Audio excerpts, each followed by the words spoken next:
So Marvel did it.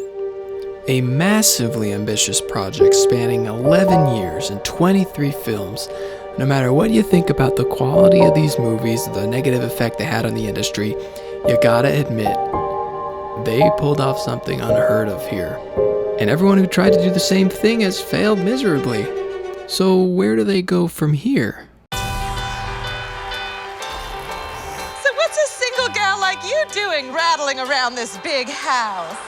Well, I assure you, I'm married to a man, a human one. So the story of Wanda and Vision was never really that important. They were always part of a group of those side characters who were just kind of there and did something every now and then, but never anything too huge, except for maybe when they were introduced. Making these two the start of what's basically going to be the MCU 2 was a weird move. And that's before you even tackle the structure of the show itself, a genre-bending mystery parody show where two superheroes are unaware that they're trapped in a series of American sitcoms, and one of them's supposed to be dead. Somehow they pull this off. One big complaint about modern day TV is that they're basically movies stretched across multiple episodes, taking way longer than needed to finish a basic plot.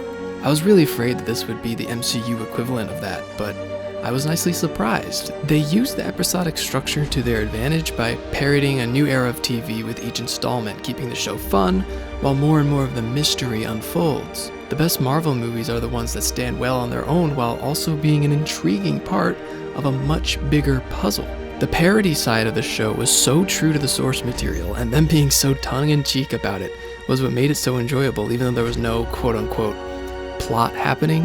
While the rest of the time I was eagerly awaiting what exactly the deal was with this whole situation, and I think the payoff was great. Most of all, this show actually got me to care about these two characters, recontextualizing their arcs in past movies and making me excited about what the future holds for them.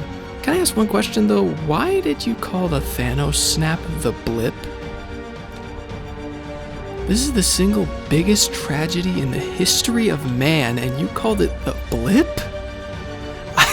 I cannot take a scene seriously when all the characters are moping around like, oh, I lost my dad. Was it the blip? Yeah, it was the blip. The blip, man. That's like if we called 9/11 the swoop.